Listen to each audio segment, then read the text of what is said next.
patience. Nauto le bango a rivalité à Ouerana JB to papa Wemba même temps bagina Kofi mais tu as rivalité à Ouerana JB parce que c'est ça vraiment Oyo ils ont décidé à Bablo après la dislocation de Wenge le deux leadership wana o basala la musique congolaise til le lopona rivalité on a et kabola ba famille kabola ba master et ça la pena o salama lelo mais batika la sala o lelo tant sous la vérité, il fallait la faire dans la ils ont commencé à tuer de la musique congolaise. Et Bango, la musique congolaise, c'était parce que Bisso t'a inspiré Bango, Bisso peut inspirer qui Bisso, Yaya peut, parce que l'inspiration n'est pas Yaya, Kondo Luambo, Papa Wemba Banini, Bango n'est pas tout, parce que la musique n'a pas entier, comme appelé non, peuple congolais, non, ça va. Mon bino, musique n'a pas de baoyo, quand on se dit, n'a pas Emelia, n'a pas de moi, et yo fanatique au lingaka, n'a Emelia.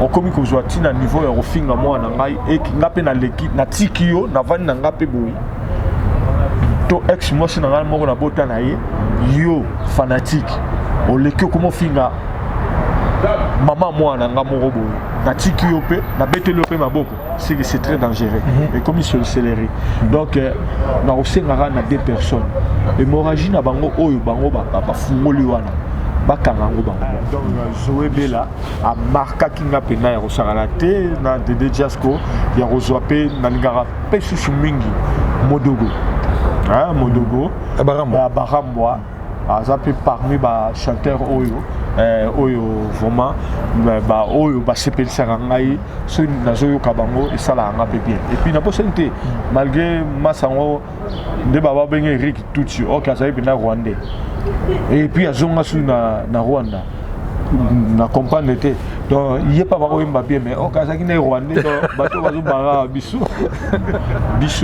tout ça qui na auto le bakaka concurrence loyale et ça de loyauté pour tant que muninga moko beti double kingandi yo on na fona beta triple qui papa mokileza ya batunyos tout tant yo zo luka osala non lingi karisa la rayo mokileza ya biso nyos tout timangolo boza pe ba jeune mais bozo sa makambo roi même na ba mpaka ba sa makambo biso tout salati biso moko ba jeune to kombi ko boma na niveau ko sarana te musique congolaise mais boro boma musique congolaise te bino moko bo kanga malobo ngala zoloba batunde ba koma wina bino comme na a musique ana ate yé pas longwana impoli o musique ana o kutu ndoki ozo komba. Abonnez-vous sur la chaîne YouTube Pef Bonheur TV. Papa Patience Fayoulou, Papa Bonheur. Quelle initiative! Lekele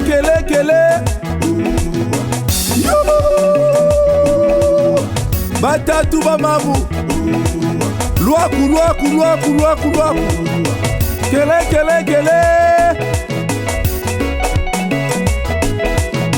Pef Bonheur TV, la nouvelle chaîne. Abonnez-vous. Bonjour à tous les abonnés de Pef Bonheur TV, c'est toujours un grand plaisir pour moi de vous retrouver encore dans vos maisons pour votre magazine Boîte à musique Oyezali Koleka Bongo na Pef Bonheur et puis Sami Bongo na Patience Fayoulou Bonheur na Katia Montréal. Et aujourd'hui nous avons un grand plaisir de recevoir une des meilleures voix de la République démocratique du Congo. Ba Oyo ba yembi ba sali musique ba sali carrière moko ya moulayi ba tiki trace ba tiki pe bazo continuer bongo na musique congolaise ezali bongo Emelia Lias de Mingongo obika sérieux na ndenge bazawanga ndenge zali donc na Katia Montréal Lias, bienvenue na Montréal. Bonjour Patience Fayoulou Bonheur. Bonjour. Merci beaucoup. Donc ezali bongo émission na biso Boîte à musique ezali bongo pona ba artistes musiciens nyonso la République démocratique du Congo oyo to rekuta na bango awa na Montréal ou ailleurs, que ce soit à Kinshasa, à Paris, partout ailleurs, to yamba bango pour que ba loba na oyo ezali bongo carrière na bango. Nokolias to yebisi bolobi yango mingi, mais est-ce que ko yebisi lelo bana Montréal, bana Québec, bana Canada, Nokolias obandi musique wapi et le connu ne poussa kio au sala musique. Ouais, merci Bonheur, Patience Fayoulou. Kubana musique, donc musique c'est déjà un don. C'est déjà un don inné. Mouta inspirant plus Nasa la musique et qui maman. Maman, elle est en vie, Dieu merci. Et elle est choriste, elle est yemba. Et puis c'est mon mère n'a vu donc si c'est quoi le balai quand moi mouké donc. C'est un héritage à famille quoi. Donc maman pour le lopé même na ba nièce ba neveu ba ça un peu musique voire même na ba notre beau type lelo bazo la na pe ka moi le colo na mais c'est ça. Donc c'est un don inné. Celle qui est commissaire bon, je m'y attendais pas parce que quand Naki m'a mouké Coco là, quand il y a un docteur, alors t'as la vie qui mingi vie bah docteur bah bien voiture d'accord bien maramba bien donc on est dans la bien la vie là et tant na cible qui la cible mingi dans la docteur mais le destin c'est Dieu dans babi bon ça va pas mais être docteur en haut. Ok, vous traitez votre musique, il y a ma déception, il y a ma balle, la vie dans le chômage du cœur. Ah ouais. Mais ok, ils ont facilité notre yebi que la famille, bandima, moi na bango, à ça la classe c'était pour qu'il y ait comme soit politicien, soit médecin ou avocat, on dit que la musique. Mais yo on pas maman. Est-ce que c'est là qui est facile que nanda kuba tika yo que pour te ndenge na kala to yebi que musique ezaki iloko ba voyou hein ndenge bazalaki ba famille na so bazako loba est-ce que ezaki facile que ba tika yo o la nanzela na musique vraiment ezaki facile bon Coco là tozaki to yebaité qui to sala mais à partir de temps au monde inde to ba osala Kinshasa na Congo ba lection na TV temps et na école ba lection na liboso na tableau osala interro bien examen à chant. Quand on a yemba, à partir de temps on yemba, n'a pas professeur, n'a pas maître. Parce que c'est là le roi là. Moi-même à moi, je m'y attendais pas. Pour la bête qui est jour dans sa musique. Mais tant que les Canadiens viennent excuse-moi, dans les Canadiens passer devant, il y a pas de classe aux yemba. N'a pas de classe, n'a pas maître, n'a pas professeur. Parce que c'est là dans mon gongo là. Et au fur et à mesure, si on continue à la toilette, je me suis dit, papa, je suis allé au Zara, je suis allé au super, c'était moi, je me suis dit, je me suis dit, créer Karawala. Papa, je suis allé, je me suis allé, je suis allé, est-ce que je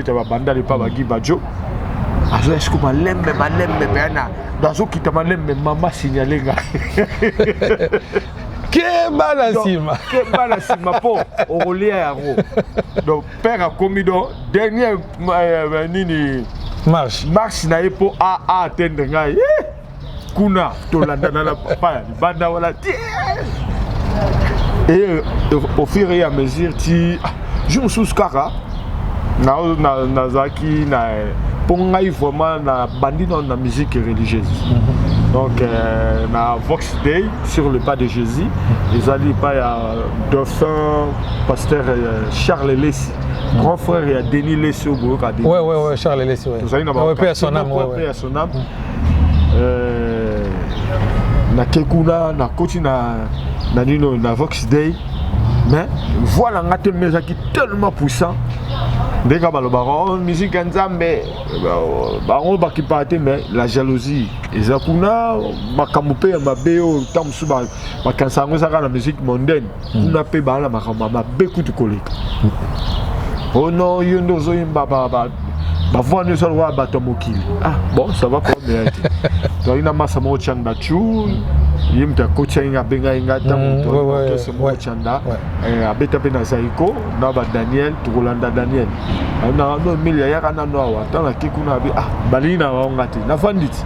Na passé pe na ba ok, ça m'est pas comme les autres, tout le système, formule, chaque la Cangonia. Bon, ok, c'est tout et belé à Mickey, salon musique, café musique, la Kenda rapé, mais il y a ok, ça va tout le temps, on va tête, avant d'avoir fait au moins ma tête à ton PC chasteté. Vraiment. Malgré ta talent, malgré ta belle voix, mais il nous a à partir de rapper à master, na bande comme Soussou, à grand frère Soussou, le grand TV Boombason, et puis na un ami Percy Tumba. À partir de 30 sermons dans le salon, tant toujours que nous avons percé, tant que nous avons fait un peu de temps, est-ce que pas tant que nous neve c'est non non on a besoin mbaka ah non non mbaka et considéré manda longwe abi non so no no mbaka non mais pas JB ngai JB pire vient ngai après mais a été considéré boso na banda na ngai moko ba démarche pas ya wasenga kipuni pe ya sona mazai pena même camarade pena team pe ya président Weranson tant na kena kuna bon wasenga pe bi après camarade mo konza ko mo konziti mais oui pe moi minene na santé kanga bi awa les amants mon boulot si ça la que Percy Tumba je le salue il est à Paris to me manipé à meminga ba présent JB ba utaki ko sala album Kala Bwingi ouais tant ba uti voyage on a ba ye ba ke Gabon tant ba zongi Gabon de ngana ye kisiko ko sa test nanga kutu place wana na ningi pena na beta moi c'était sika wana parce que défi wana ya ko longola vocal ya Nkumu Manda chante parce que blague à part Nkumu yemba na album mwana nenga on est na kanda so jui ba vocal à Kala Bwingi jui ba chouchou de Londres ba donc atika ki moi trace moko boye nzela moko boye zaki moi o zaki na wengete ya ye na ngosiko akei défi wana tango yo ye image ozalaki na ngozalaki na posa oyemba lokola manda to o tika trace o ya yo batu ba accepter yo tant que nouveau recrue na wenge musique.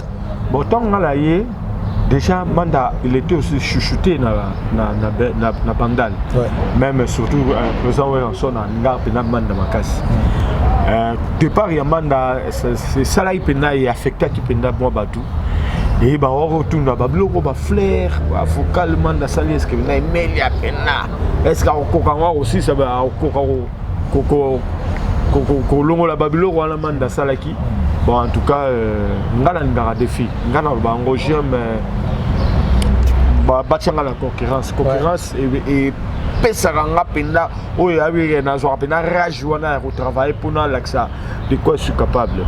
En tout cas Dieu merci na remercier encore ba administrateur na nga nyonso tout ya wenge et président JB tant azungai na ayoki ngai bazaka na rojani wa ba merando je le salue.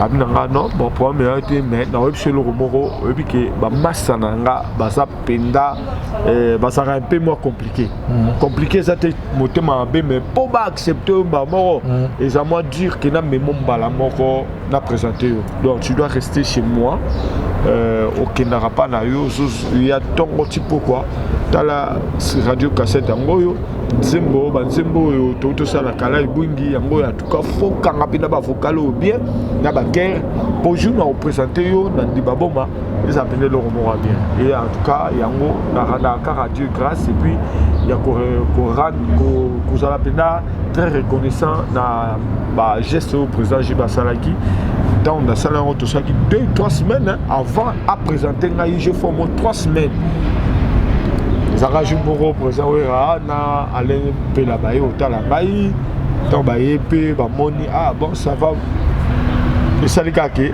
2 jours après naï pour que les bandal première fois na mona le makaba na mona ba Didier Masela na mona pena moi équipe pour la 4x4 BCBG ouais et dans ça le PTS na il est très bien et le lot naza on a li na rendre cas de grâce et puis merci naza fier le lot il y a encore nous a l'appelé l'un il y a la 4 histoire à Wenge Emel Yazara. Voilà Emel Elias une des meilleures voix na République démocratique du Congo et Aza bel et bien à Montréal donc raison pour laquelle on profite de l'occasion pour dire bonjour et salut à Guy Badjo Lourd Nakati à Montréal avec jeune frère Naye Magoda sans oublier Gabi Lubangi Papi Maurice Mbouiti Baudry Mavwangi et toute la famille Fayulu on est toujours ensemble Nengtolobara Awezali Kamba polémique Ezali Kamouné et Moussala donc quand on reçoit un professionnel il faut rester professionnel Nokolias au côté na wenge ba accepter yo public accepter yo album na yo liboso yemba na wenge ezala album nini New Image IOA bolingo elinga miensengo na motema bolingo elinga miensengo na motema eyakila okola ndoto na mama donc c'était l'album IOA oyo pena famille wenge ba yaya ba fungolela nga mutema donc na sala qui donc album wana yaki volume 1 na volume 2 donc mais vraiment nakatona no po ngapi na tuna na question ko likama mongongo oyo parce que vocal obeti wana oyemi on mena yoki neti kaka il y a de cela des années neti kaka palaki secret mongongo wana les années parce que c'est vrai que bami tozomona tozokola na âge makambo peut changer mais apparemment mongongo ezakaka neti na fleur d'âge secret nango ezanini ce que peut ezalaka bagouane balabaka bosimbaka o bozana mingonga bamami wata yebisa biso po bana kini bazomona bana Montréal bazomona. Ouais, merci à toi Bonheur Faoulou.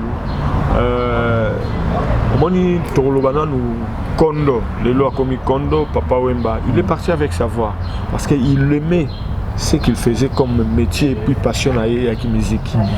Et Omoni Oyo, Ngongo Ngai, Ponanga, Eza Nga Bengango, fonds de commerce. Omoni fonds de commerce, ceux qui ont géré commerce na obienté, fonds de commerce, ceux qui ont bien à 1000 €, il y a fonds.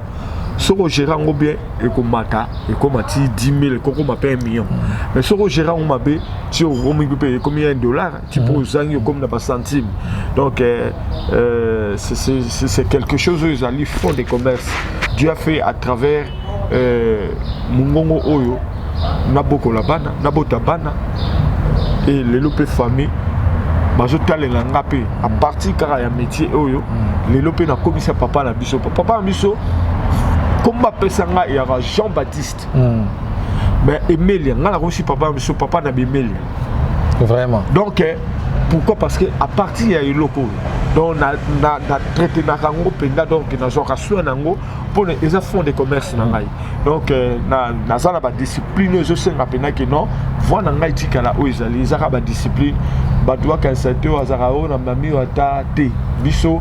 Moi je me confie à Dieu et il y a un nombre de pessingaï voix au Nazaki moi mouké papa mon père est commerçant dans le grand marché Nazaka n'a pas 9 ans 10 ans papa baro me manga chaque fois na ba grande vacances Nazala toujours pemé et il y avait un vieillard aïe azo sa papa la maman au monument na yo akomona mikile belé akotambola pena mikile bia royeba na mingi. Le papa là, le vieillard là, quand il est venu, il est parti. Tout le monde a pensé là, qu'il n'a quitté. Oh, il y a l'oba, il y a moi juste à la manilo. Donc, on a rendu cas de grâce. Il y a une personne qui voit Oyo.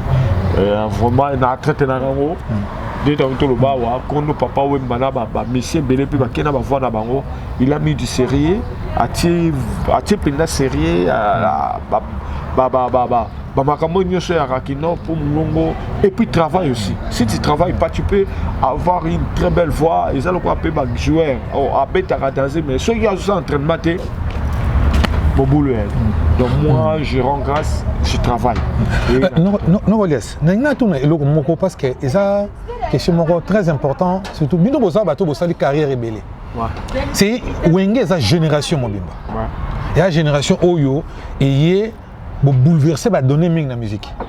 Wenge za orchestre Oyo et Memi et le bien le générique na musique congolaise. So ba tumi ba yebate générique ali bosso na musique congolaise ezali ngoma magi. Parce que avant ezali na animation ba to ba oye ma animation na katanzebo.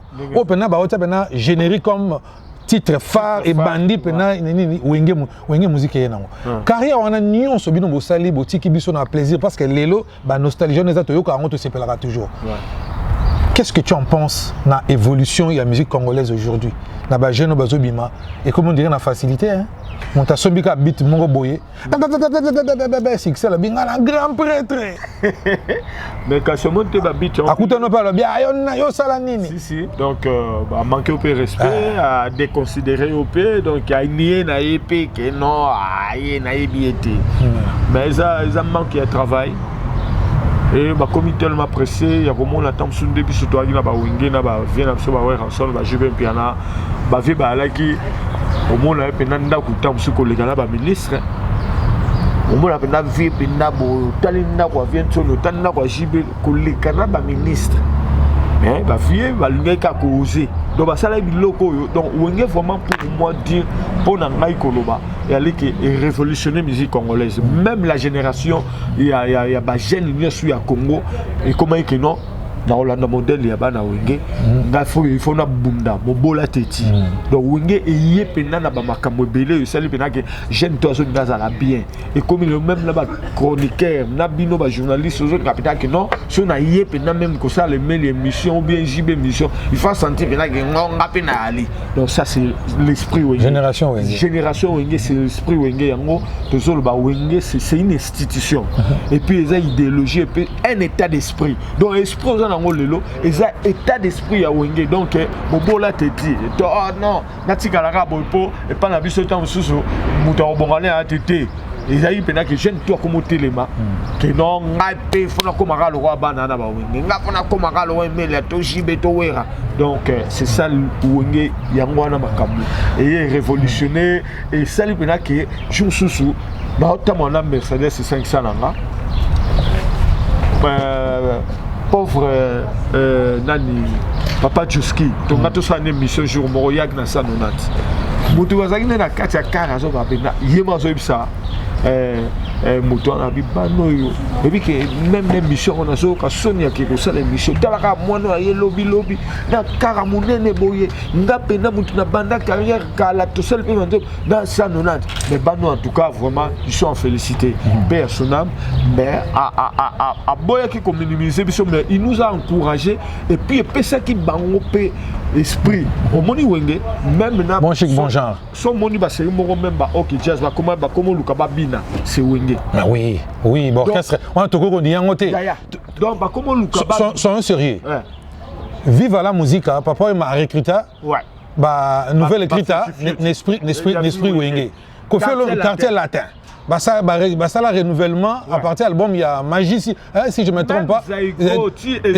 esprit Wenge bana OK ba bete ko to nombolo na kati esprit Wenge même on a histoire faut bana ba congolais faut ba yé ba eloko na Wenge même ba mobile et si ba Deo Brondo aussi ba Willy Bula et renouveler toujours rajeunir en source OK c'est l'esprit Wenge même à ta OK na économie na vampire donc le Wenge vraiment ngana olobaka ba vie.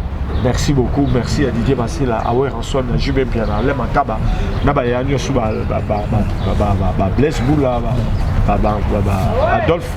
Vraiment, ils ont fait quelque chose. Oh, Bissot aux fier. Donc, on lobby l'élo, qui l'élo. Et ça n'a pas le roté, ça va grimace. Parce que la rivalité à la JB, mon côté, qui l'élo. Hôtel double Zénith à Ouera, hôtel Zénith à JB. Et ça vivant là non il ça l'union tout bolingi bon s'il s'attache à la 1 million mais la musique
musique wana qualité wana ezate ezate spectacle wana ezate spectacle wana ezate chant ezate et comme comme mingi notre ba playback to lekisa na biso kaka ballet na kena betaki kaka mais au fond au tiki nini sur otali lelo double zénith ça ouais rançon otali zénith ajime piana si lelo so yo kango on a el pimbo wana ezaka c'est comme si ça la magilo et là au moins na rosa ngate na vraiment ezaka na profiter na tout nango parce que tant total la bino pe na bon écran duo na yo na lempela kasi yango lobby kasi yango na lobby Montréal boya ebele.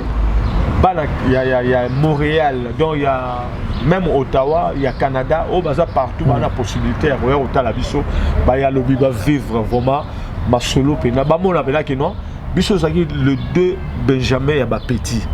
Il y a ba vie. Il y a ba vie na ba. Donc to yoki la ki ba vie, to mikiti saki, to tiaki esprit dans volonté na musala.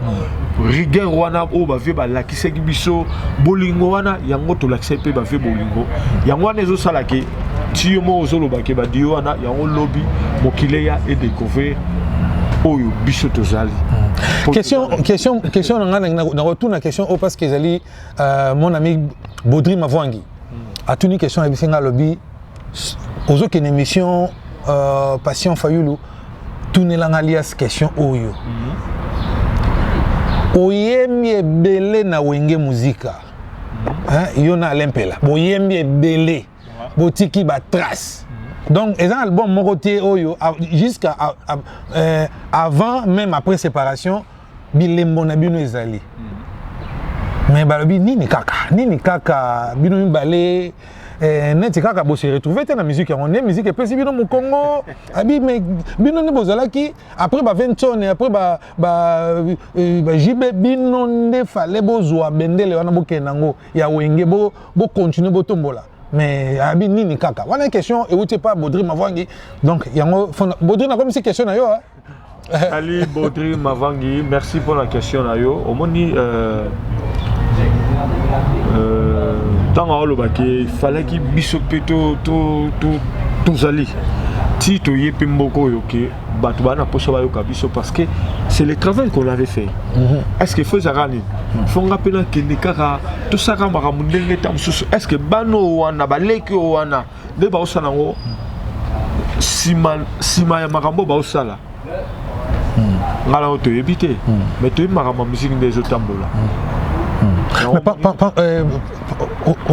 Question d'anga mususu na tuna pour tout qui est malé même tout chité na bi ko zo qui une répétition penses-tu que on réussir la musique oui so na réussite na ngala ya mutasomi billet na e patient sali ba démarche ti na zu visa Stella abi bon na tiambonga billet na sala bo na pesa caché et meli là na lempela mo gratana la bato msuba ya rotala ngai les leçons de récite wenge poussana to vanda je suis à Paris musique qui va se mon pena to ba 10 ans passé wa yaki pena na la robeta mais nga to tenir lelo to salipe ki non to beta ne to aller à le 1er juin dans avant première vient na biso waze quoi Félix Muko abongo amata na podium pona na Adidas Arena abino emelia na wenge pusana to vanda en tout cas faut ba accompagner nga na loko mais yango peut aussi na bana Paris pe na bana Paris bosomba ba billet même na bana Canada monde entier bosomba ba billet il y a Arena il y a S grave Muko abongo voilà c'est la musique congolaise zo comprendre ce qui est sali vide ba osekaka waze ba te ba oseka musique congolaise on se kana biso be melia yango boya bosomba ba billet boya koyoka musique donc ce yangi qui est resté mais au moins to vandika ndenge et lobi nango mo gratana na mission mo abi ndeba poto cimetière musicien non cimetière musicien na musicien alinga kufa yemoro ami tongeli pena lilita na milale ya kufa mais biso to ali parce que lelo to sali que musique continue et ça là ba benga so Emilia sous Canada après 13 ans et après 11 ans na ça en 2014 ou 2013 2013 ouais vraiment bien logé nourri et pas Nekolanga Iggy Badjo, na maman Nancy Mafuta, toi tu étais là. Nancy Mafuta. Chanel, Baronios, tout vraiment. Malolo. Vraiment encore une fois, merci surtout. Kozala bien à Mokile. Et n'a très reconnaissant à Iggy Badjo. Il m'a accueilli comme son frère biologie. Surtout le tout est biologie. Donc attends qui coûte tout na oya koko comme la cham yope chala ya rolia té. Na barolia na compte ya Guy na lalaka jamais sengangé loko. Encore une fois merci na Nancy et puis merci na Guy na Gabi Lubangi na Bill Mbouyi na Serge Ilunga ba massa tout au bazaki nzinga na bango vraiment ba yamba kingai merci encore une fois. Qu'est-ce que c'est 12 nino ya makashi yo penozo na wenge de sandi pena ba bid pika ma 12 toko katangote giba tu abamote makoda babi 12 bobino mana wenge boyena sema 12 ekoti na politique 12 ekoti na ngata ba foyer mobala beta mobile ne 12 moi c'est ne 12 moi ça beti mobile 12 hein 12 ekoti partout ba bil kama 12 bino mana wenge boyena 12 bete so 12 ni na makasi beno fanda beno bi ba vio pena donc ba vie ba landa yo ba vie ba landa na rose que ça va vie bité maté nabike au moni na famille ou bien na ba 12 pe la rala même na biso mo pe vandi bo na kata la ndako to ba papa ba parents hôtel pena que moi na o sengelo mo bo mais au solina madame ndene et ça ya c'est la rala bien ça peut qu'à 12 vous comprenez ou assurer mais au fond Alléli. Donc, l'équipe qui a raté, bah, vient toller la paix. Mais, bah, ça va venir la biso. Et ça, je vais à Didi, ma celle, à Makaba. Moi, bah, 12, c'est là qui, mais, bah, 12, mon roi est propre. Net, oh, comme il y a les lotés à salité.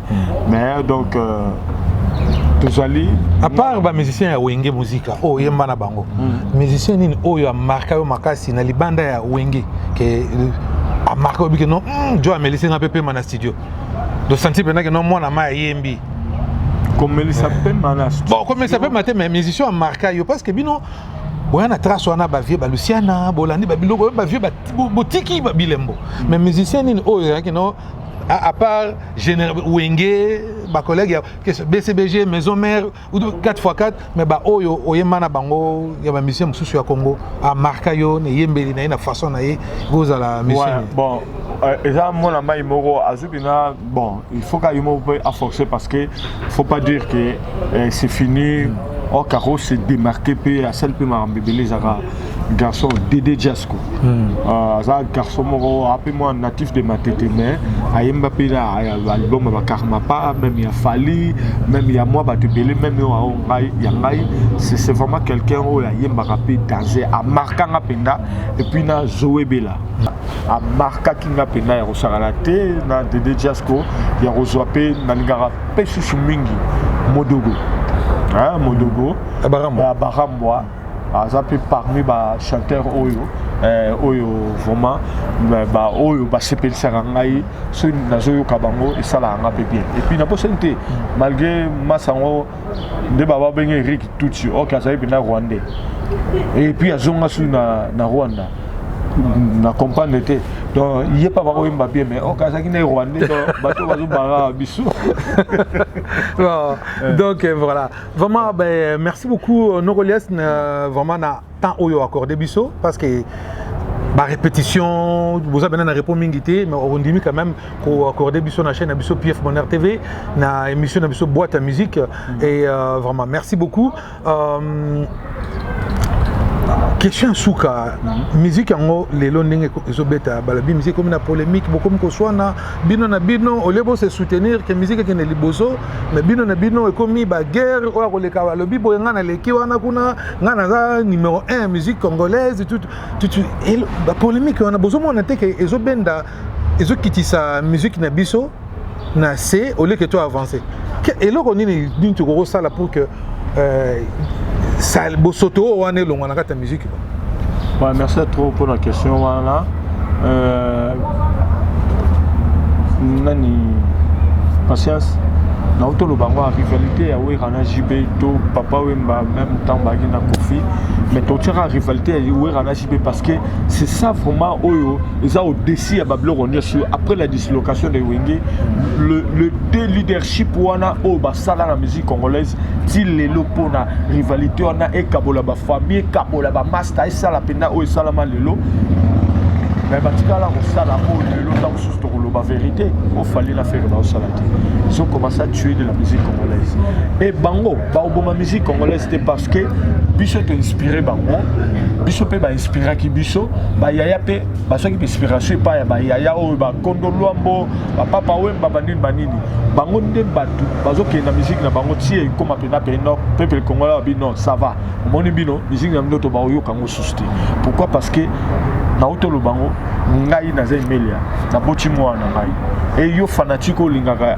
ngai emelia okomi kozwa tina niveau ya kofinga mwana ngai et ngape na leki na tiki yo na vani na ngape boyi to ex moi c'est na ngai moko na bota na ye yo fanatique oleki komo finga maman mwana nga moko boyi na tiki yo pe na beteli yo pe maboko c'est très dangereux et comme il se accéléré donc na osengaka na deux personnes hémorragie na bango oyo bango ba fungoli wana bakanga ngo bango biso tozaki na otoloba kaka concurrence loyale et ça de loyauté po tant que muninga moko abeti double kingandi yo o nda fona beta triple ki papa mokileza ya batu nyonso tant yo zo luka osala ono lingi karisa la rayo mokileza ya biso nyonso timangolo boza pe ba jeune mais bozo sa makambo roi même na ba mpaka ba sa makambo biso tout ça là biso moko ba jeune to komi ko boma na niveau ko sara te musique congolaise mais boko boma musique congolaise te bino moko bo kanga malobo ngala zoloba batunde ba koma wina bino comme na a musique na ate yé pas longwana impoli o musique na o kutu ndoki o so comprendre et comment ngwana. Merci beaucoup donc Elias. Ba kanga hémorragie na bango donc bango moko na ba chroniqueur na bango ba koma na bango na ba fanatique na bango o wana bazo ba osara ba guerre moko epola bango moko ba luka ba silisa parce que biso l'éducation qu'on a eu chez nos parents même na musale pas ba wera na ba JB c'est différent na makambo tozo mona lelo vraiment déjà conseil bah comme ils voient même qu'on étouffé même na ba lekio ba ça qui peut tuer Otali Fabregas, Otali Binafilé, Ozu héritier Watanabe, Ozu moi ba l'équipe belé ba ça il pena ba bima. Soko c'est au remarqué le lot. Bazu souka d'étouffement. Bazu souka d'étouffement. Donc ces gens-là, ils veulent que les Arabes bango. Mais non dit, la musique ni. Oh c'est extraordinaire. Oh bino o bete l'équipe ba musique. Oh ba vie ba beta ko tina o ba biso ba tobetaki. Mais non.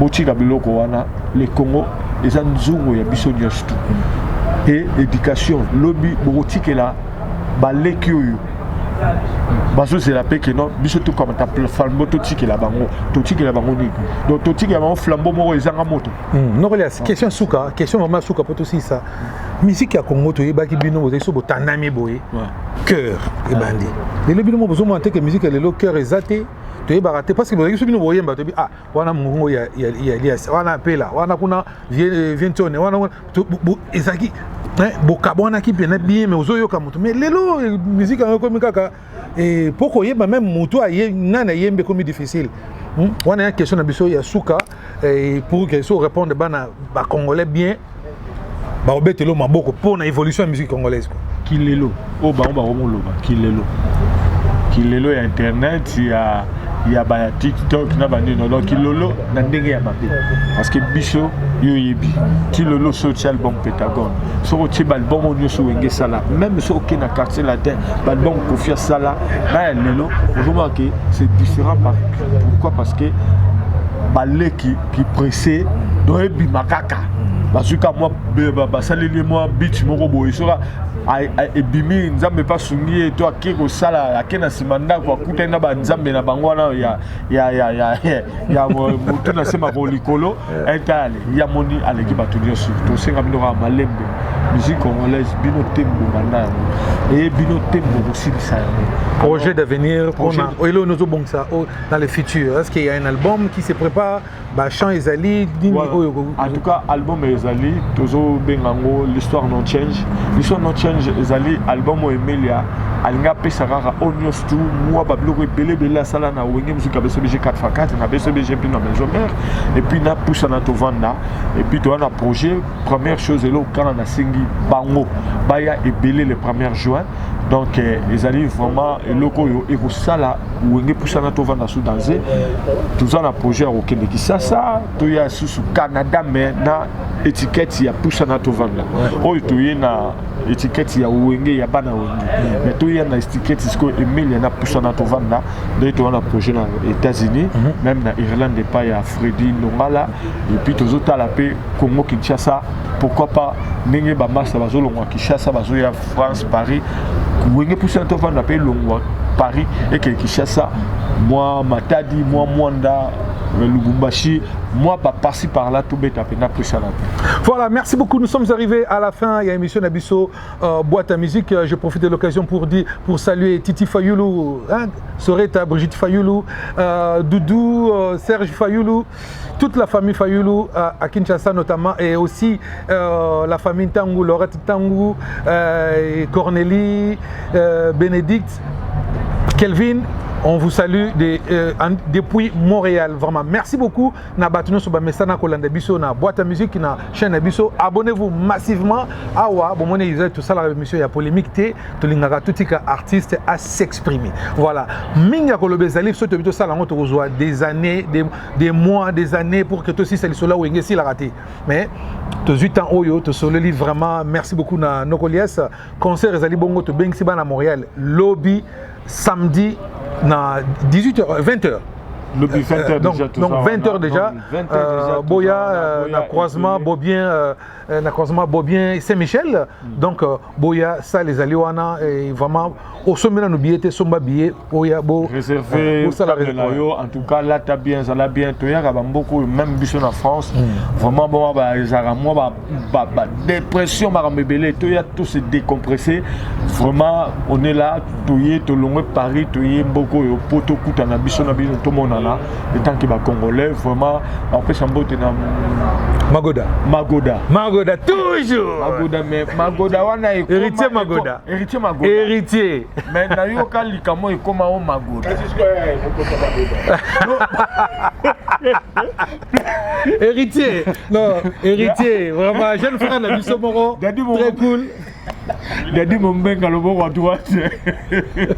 Maman ça tout bas. Nani Kimbango Pythagore Kimbango na États-Unis, Gino Ngenzi na États-Unis.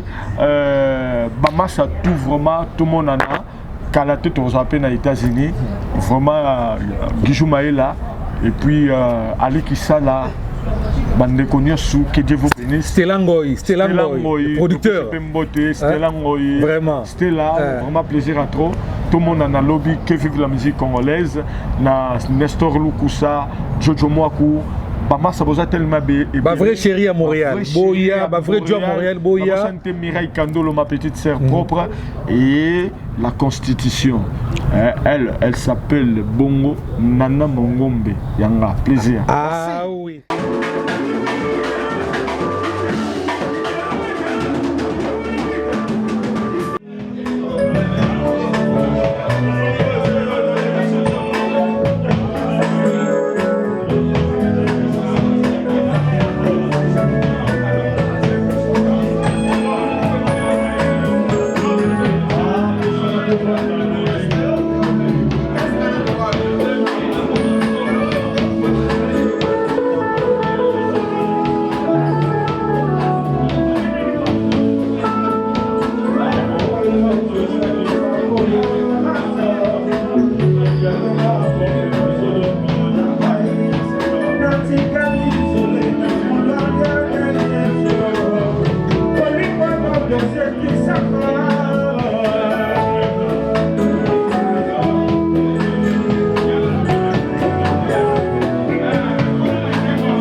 la chaîne YouTube Pef Bonheur TV. Papa Patience Fayoulou, Papa Bonheur. Quelle initiative! Lekele.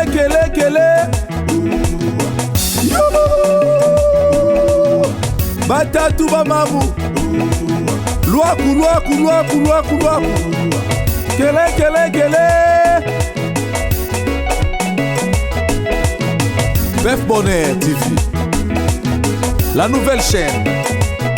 Abonnez-vous.